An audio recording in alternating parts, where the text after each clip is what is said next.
If you are one of the thousands of people that have recently moved to Florida or bought a second home in Florida, here's what you need to know about preparing for a hurricane versus what you might be used to, like a snowstorm.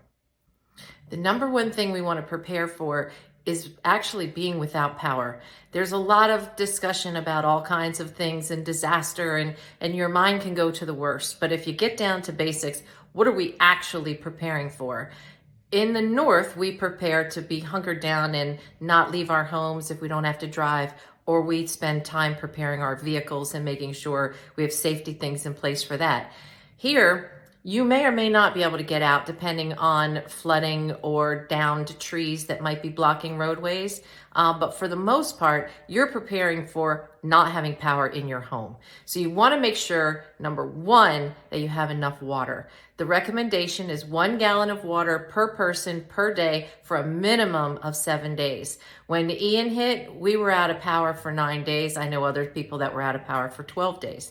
So you want to make sure that you have enough water for that time period. A good measure to always do is to fill up all your bathtubs prior to the storm. So you have that water there. You can give your pets water from that. You can use it. It's good to have on hand, plus all the bottled water and stuff that you buy ahead of time from the store.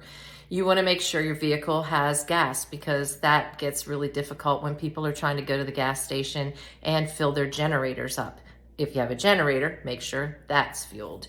If it is a big storm, like a hurricane, then we put hurricane shutters up literally just to stop other projectiles coming in through your window.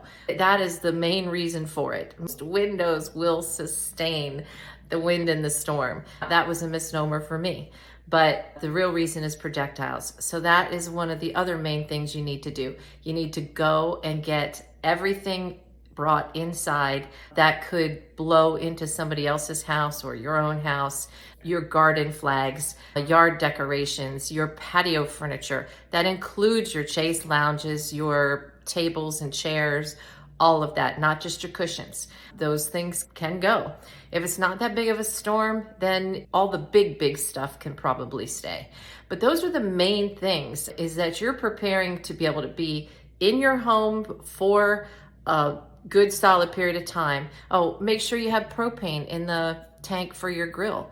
That becomes your major cooking source. Remember, you can't cook on the stove. So make sure you've got bread, peanut butter, that sort of thing that doesn't need to be refrigerated. The school pack lunch fruit, that you could pack in a lunchbox. That sort of stuff is great to have on hand. And then you're also going to need to make sure you've got coolers.